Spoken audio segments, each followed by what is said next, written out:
Hello दोस्तों, कैसे हो आप। मेरा नाम राशिद और स्टडी कैंपस पे आपका स्वागत है। दोस्तों, अगर आप चैनल पे नए हो तो प्लीज़ चैनल को सब्सक्राइब कर लेना। मेरी आपसे रिक्वेस्ट है कि आप वीडियो को अंत तक देखना। यदि आपको वीडियो अच्छी ना लगे तो बीच में से स्किप कर देना, कोई प्रॉब्लम नहीं है, अनसब्सक्राइब कर देना। बट अगर आपको अच्छी लगती हो तो प्लीज़ वीडियो को ज़्यादा से ज़्यादा शेयर करना और वीडियो को अंत तक देखना और एक बार चैनल को सब्सक्राइब कर लेना। आज मैं आपके लिए बहुत ज़्यादा महत्वपूर्ण प्रश्न लेकर आया हूँ और जो बार बार हर एग्ज़ाम में रिपीट होते हैं। तो दोस्तों आइए स्टार्ट करते हैं। मेरा पहला क्वेश्चन है, चंद्रगुप्त मौर्य के प्रबल अनुयायी थे। क्वेश्चन ये है कि चंद्रगुप्त मौर्य किस धर्म को मानने वाले थे और किस धर्म के अनुयायी थे। ये एग्ज़ाम में हज़ारों बार क्वेश्चन पूछा गया। दोस्तों, अगर मैं चंद्रगुप्त मौर्य की बात करता हूँ तो चंद्रगुप्त मौर्य ने अपने अंतिम दिनों में जैन धर्म को अपना लिया था और अपना राजपाट अपने पुत्र बिंदुसार को छोड़कर कर्नाटक में एक जगह है श्रवणबेलगोला, वहाँ पर चले गए थे और वहीं पर संलेखना विधि से अपने प्राणों को त्याग दिया था। ठीक है दोस्तों, ये पॉइंट आपको याद कर लेना है। जो चंद्रगुप्त मौर्य थे वो किस धर्म के मानने वाले थे? जैन धर्म के मानने वाले थे और उसके प्रबल अनुयायी थे। ठीक है, आगे चलते हैं। चाणक्य का एक अन्य नाम क्या था? देखो, चाणक्य के बहुत सारे नाम हैं। उनको कौटिल्य के नाम से भी जाना जाता है, चाणक्य के नाम से भी जाना जाता है और एक अन्य नाम और है जिस नाम से इनको जाना जाता है।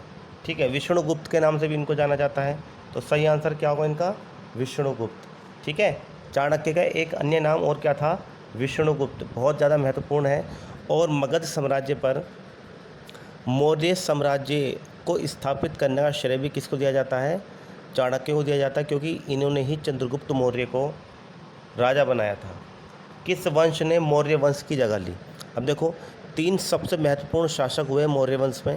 पहला आपका चंद्रगुप्त मौर्य जिन्होंने मौर्य वंश की स्थापना की, दूसरा बिंदुसार जो इनका ही पुत्र था, और तीसरा कौन था? अशोक, जिसको महान अशोक, द ग्रेट अशोका भी कहा जाता है। ठीक है, तो महान अशोक भी कौन से साम्राज्य से थे? मौर्य वंश से थे।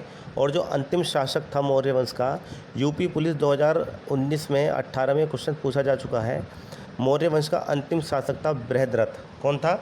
बृहद्रथ। ठीक है, बृहद्रथ अंतिम शासक था और इसकी हत्या पुष्यमित्र शुंग ने कर दी थी। किसने कर दी थी? 185 ईसा पूर्व पुष्यमित्र शुंग ने कर दी थी और एक नया वंश शुंग वंश की स्थापना यहाँ पर की थी। तो सही आंसर क्या होगा? शुंग वंश। ये जो मैं बोलता हूँ इसको अपनी कॉपी में नोट कर लिया करो। ठीक है, अगला चलते हैं। कलिंग युद्ध का विवरण हमें कहाँ से प्राप्त होता है? कलिंग युद्ध का विवरण हमें कहाँ से प्राप्त होता है, यानी कलिंग युद्ध की जानकारी हमें कहाँ से मिलती है?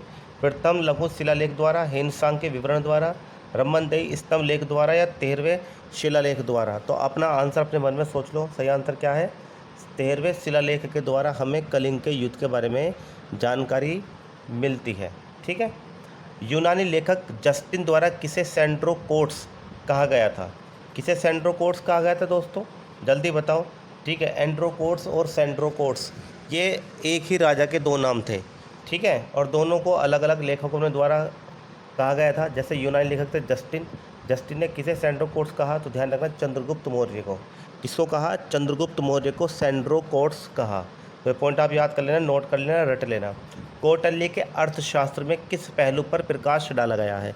अब जैसे ही अर्थशास्त्र का नाम आता है तो हमारे दिमाग में एक बात उठने लगती है कि अर्थशास्त्र का मतलब है जहाँ पर हमें व्यापार, वाणिज्य, ठीक है, और आपकी आर्थिक समीक्षा, आर्थिक स्थिति, इन सब का लेन देन के बारे में जानकारी होती है। लेकिन दोस्तों ये आपको ध्यान कर लेना, अर्थशास्त्र जो कौटिल्य का अर्थशास्त्र था उसमें ना तो आर्थिक जीवन था, ना सामाजिक जीवन था, ना धार्मिक जीवन था। सिर्फ और सिर्फ कैसा जीवन था? राजनीतिक जीवन। तो पूरा आपका जो अर्थशास्त्र किसके ऊपर डिपेंड है?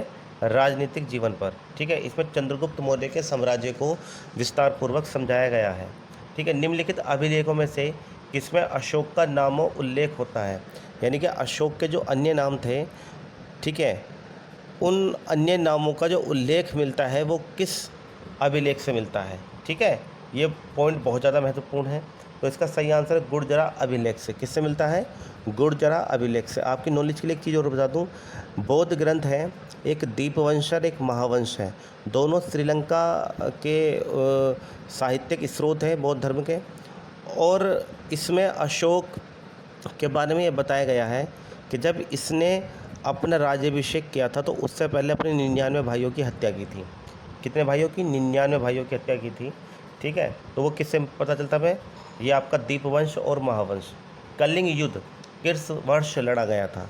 ठीक है, जैसे मैं आपको बताता हूँ, कलिंग के बारे में जानकारी अशोक के 13वें शिलालेख से हमें प्राप्त होती है। अब क्वेश्चन ये है कि कलिंग युद्ध कब लड़ा गया था? तो ये बहुत ज़्यादा महत्वपूर्ण प्रश्न है। सही आंसर है 261 ईसा पूर्व कलिंग युद्ध लड़ा गया था। कब लड़ा गया था?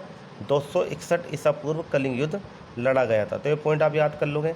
चंद्रगुप्त मौर्य पाटलिपुत्र में पैदा हुआ था, जो अब कहाँ पर है? आपको पता ही है भाई, पाटलिपुत्र मगध साम्राज्य की राजधानी थी। और मगध का जो आज प्राचीन नाम है वो क्या है? सॉरी, मगध का जो आधुनिक नाम है वो क्या है? बिहार। ठीक है, तो सही आंसर क्या है? बिहार। ठीक है, तो मगध पाटलिपुत्र में पैदा हुआ था चंद्रगुप्त मौर्य। आज वो किस नाम से जाना जाता है? बिहार के नाम से। ठीक है, बिंदुसार के शासन के दौरान अशांति कहाँ थी? ये बहुत ही ज़्यादा महत्वपूर्ण प्रश्न है और अंतिम प्रश्न है। ठीक है, तो ये कहाँ पर थी? तक्षशिला में। ठीक है, 2 बार यहाँ पर अशांति पैदा हुई। तो एक बार सुशीम जो इसका बड़ा पुत्र था बिंदुसार का, उसको विद्रोह को दबाने के लिए भेजा था, और दूसरी बार अशोक को विद्रोह को दबाने के लिए भेजा था। सही आंसर क्या होगा इसका? तक्षशिला। ये पॉइंट आप सब लोग याद कर लोगे। आई होप आपको वीडियो अच्छी लगी होगी, तो आप ज़्यादा से ज़्यादा शेयर कर लेना। थैंक यू दोस्तों।